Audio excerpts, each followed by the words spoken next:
Antes de comenzar a explicar el cambio que supuso la reforma del artículo 135, hemos de indagar en las causas de lo que originó su cambio, la llegada de la crisis económica. Se dieron varios factores, tales como la pertenencia al euro, la bajada de los tipos de interés debido al mal estado de la economía francesa y alemana, que motivaron un aumento del precio de la vivienda en España. Con estos incrementos de precio, además de la demanda natural, apareció la demanda especulativa, que compraba viviendas para revenderlas por más precio. Todo ello se debió en gran parte a la ley suelo implantada por el presidente José María Aznar, ley que consistía en la privatización del mercado del suelo, que fue copiada por ayuntamientos y autonomías de una gran parte del país. La compra masiva de viviendas produjo varios efectos: que no se construyese al ritmo que se demandaba, y el efecto especulativo subió aún más los precios, lo que animó aún más a los jóvenes a darse prisa o de otro modo no pudieran comprar una vivienda jamás. Los costes de la construcción de la vivienda media estaban muy por debajo del precio medio de venta, con lo cual los beneficios de la construcción y del dueño del suelo eran fabulosos. Se llegaron a construir más viviendas que las construidas en Reino Unido, Italia y Alemania juntas. Todo parecía posible, pues la situación beneficiaba a todos y tiraba del resto de sectores económicos. Como los recursos propios de los bancos españoles eran insuficientes para dar todos los créditos que eran solicitados, los bancos nacionales se endeudaron con bancos extranjeros. ¿Y qué pasó? Que comenzó a producirse el efecto contrario. Cae la demanda de la vivienda y comienza a ser difícil vender un piso. Los bancos dejan de prestar dinero y la compra de un piso se convirtió en misión imposible, lo que dejó a los dueños del suelo edificado en una situación comprometida. Ellos habían empezado un gran número de viviendas en los últimos años del boom y sin embargo esas viviendas se están terminando justo para el momento en el que no hay compradores. Al no poder venderlas, muchos de ellos acaban quebrando como resultado de la deuda que tenían con los bancos y cajas para financiar sus promociones. Estas quiebras provocan que los trabajadores tengan que despedir a sus empleados y pasen a tener una actividad mínima e incluso ninguna. En 2008, la tasa de desempleo creció rápidamente, superando el 20% en 2010 y situándose en el 23,67% de la población activa en el tercer trimestre de 2014. El 55% de los menores de 25 años se encontraron en desempleo. Allá por el 2011, el Banco Central Europeo reclamaba medidas urgentes encaminadas a devolver la credibilidad a la deuda española. Era un momento en el que el rumor del rescate de la economía española seguía siendo insistente y España debía apuntalar urgentemente su compromiso con el pago de la deuda. Zapatero convocó el Parlamento en agosto y para el inicio del curso político, España tenía su segunda reforma de la Constitución hecha, sin debate público ni referéndum. Rajoy presumió desde ese día de ser un hombre de Estado al tardar solo 10 minutos en garantizar a Zapatero el apoyo decidido del Partido Popular. Después vendría Rajoy. Los recortes serían, según muchos analistas, una continuación de esas exigencias europeas.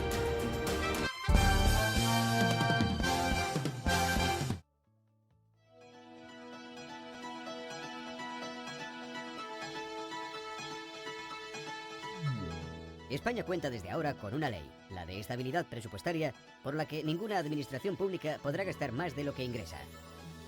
Gobierno, comunidades autónomas, ayuntamientos, empresas públicas, todos están obligados al principio fundamental del equilibrio presupuestario recogido en el artículo 135 de la Constitución. Es una norma que beneficia mucho a España, porque fortalece la confianza en nuestra economía y los emprendedores tendrán crédito para financiarse mejor. Estamos ante la reforma que facilita la financiación de la economía de nuestro país para volver cuanto antes al crecimiento y a la creación de empleo y asegura los servicios públicos básicos de los españoles. También reforzamos nuestra presencia en la Unión Europea. La ley es la más avanzada de nuestros socios comunitarios. España es un socio fiable de Europa. Es el mayor compromiso democrático con la transparencia, con el dinero de los ciudadanos, porque nuestros políticos no pueden gastar más de lo que los ciudadanos aportan con sus impuestos. La ley establece puntos clave para el futuro. La deuda no puede superar el 60% del Producto Interior Bruto. Se presupuestará mediante techo de gasto. Solo podrá haber déficit en situaciones muy excepcionales. Según la Constitución, le corresponde al Gobierno coordinar la política económica de todas las administraciones públicas, y el Gobierno ejerce ya esa responsabilidad. Si hay incumplimientos, la administración afectada debe aprobar en 15 días la no disponibilidad de créditos que garantice el cumplimiento del objetivo establecido. Se establecen sanciones si el incumplimiento persiste. Todas las administraciones públicas se han comprometido con la estabilidad.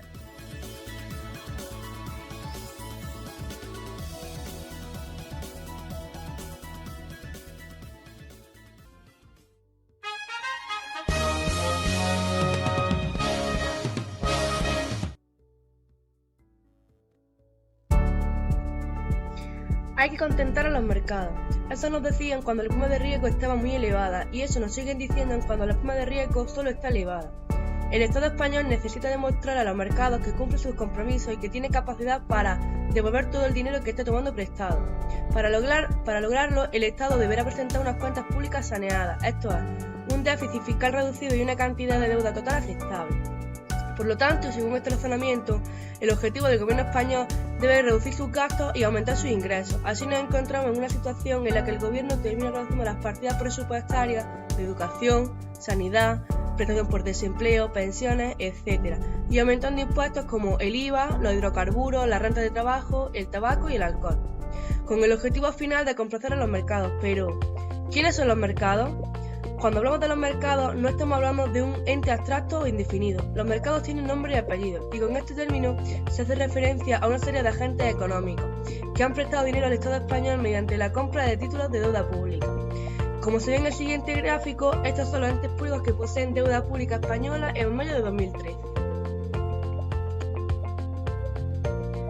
Ahora bien, cuando queremos bajar un poco más a lo concreto nos encontramos con un problema. Si intentamos saber quiénes son exactamente los agentes que operan con los títulos de deuda, no lo llegamos a conocer, ya que el Banco de España solo nos proporciona información sobre las operaciones de compra y venta de los títulos en un determinado momento, pero no podemos saber quiénes lo están llevando a cabo. El Banco de España no publica esta información y no informamos nada de conocer con exactitud quién o quién estén especulando con estos títulos. Uno no puede ocultar sus hombros frente a esta situación, ya que si dispusiésemos de esa información podremos saber quién o quiénes están lucrándose gracias al mayor coste que supone el Estado financiarse. El argumento de los administradores del Banco de España es que conocer esa información carece de relevancia, debido a que el mercado de deuda pública es un mercado competitivo en el que intervienen muchos actores y por tanto ninguno de ellos puede tener más poder que otro. La deuda pública en España es el conjunto de deudas que mantiene el Estado español frente a los particulares, que pueden ser españoles o de otro país.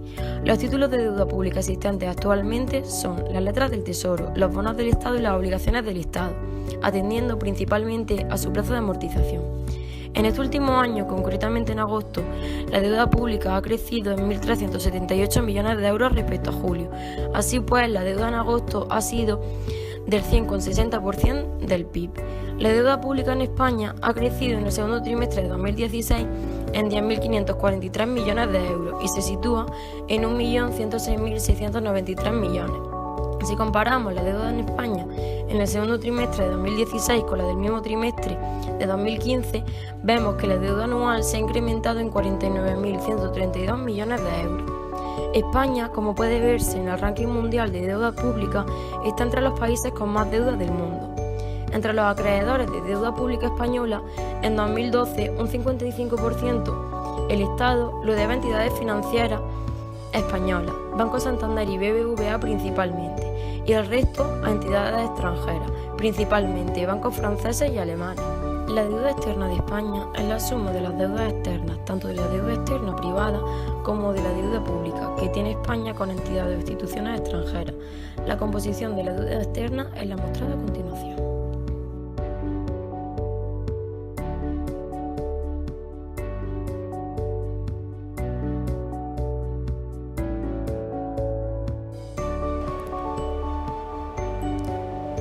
¿Cree usted que la reforma del 135 crea una lucha entre el Parlamento español y la Unión Europea? Quizás la lucha se puede dar entre diferentes grupos parlamentarios. Lo cierto es que esta reforma constitucional, a diferencia de la anterior, del artículo 13.2 de 1992, no ha contado con el consentimiento de todos los grupos parlamentarios. Creo recordar que en esta reforma de 2011 solo se sumó el Partido Popular y la Unión del Pueblo Navarro.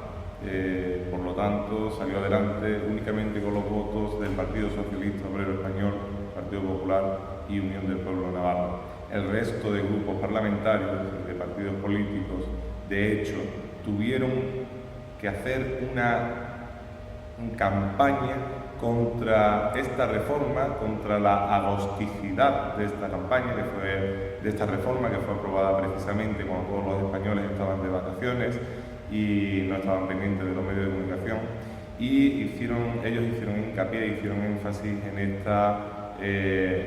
este espaldarazo que había dado la Unión Europea y el Parlamento español a los ciudadanos como origen del poder constituyente. Por lo tanto, según su opinión, sí crea realmente una lucha, ¿no? Existe una lucha, o puede existir una lucha, y no una lucha, sino una pretensión de insumisión hacia las órdenes por parte de la Unión Europea de algunos grupos parlamentarios. Pero lo cierto es que en aquella legislatura la mayoría de diputados y senadores eran proclives a la reforma e incluso actualmente todavía queda una gran mayoría de diputados a favor de la mayoría de los postulados de la Unión Europea. Por tanto, no creo que exista una lucha entre el Parlamento Español y la Unión Europea, sí con algunos grupos parlamentarios. ¿Cuál es su opinión sobre que la reforma del artículo 135 impuesta por la Unión Europea y más concretamente en el BCE no se manifestara mediante un referéndum, pues implicó una reforma de un artículo del CE? Bueno, la Constitución es clara en ese sentido. Para la reforma del título preliminar o el título segundo sobre la corona o la sección primera del capítulo segundo del título primero, se requiere un procedimiento reforzado, siguiendo el artículo 168, con referéndum y convocatoria a Cortes Generales incluida, y la reforma constitucional del 167 permite que no se celebre este referéndum. Lo cierto es que nuestro sistema, nuestra Constitución, ha seguido el modelo de derecho comparado, de derecho constitucional comparado con las constituciones de nuestro entorno, y si queremos que nuestra Constitución salve la vocación de rigidez y sea reformada y actualizada a los tiempos, debemos de intentar agilizar el procedimiento de reforma constitucional. Creo que no es necesario y creo que se ha seguido la norma, pues tal cual dispone el artículo 167. También creo recordar que el 167 dispone que si una parte de los diputados o senadores solicitan que se celebre el referéndum, se tendrá que realizar, aunque sea el procedimiento de reforma simple, y el 10%, ¿verdad? Y no se solicitó una parte de los diputados. Efectivamente, no había diputados que llegaran al 10%. Probablemente si esta reforma se planteara ahora, sí se llegaría al 10%, puesto que el grupo parlamentario de Izquierda Unida, que ahora se ha integrado dentro de Unidos Podemos, era uno de los que estaban en contra de esta reforma constitucional y ahora solicitarían la celebración del referéndum.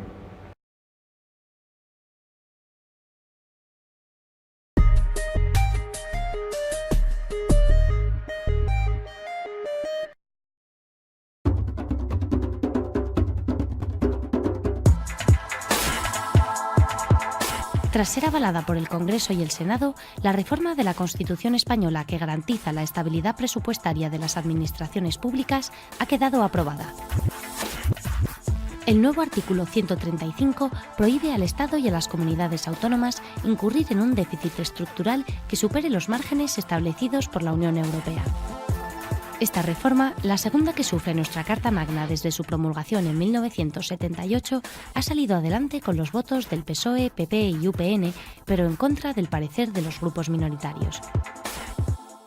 Para sus partidarios, se trata de una decisión. Al final se trata de poner límites al déficit y al gasto de las comunidades autónomas.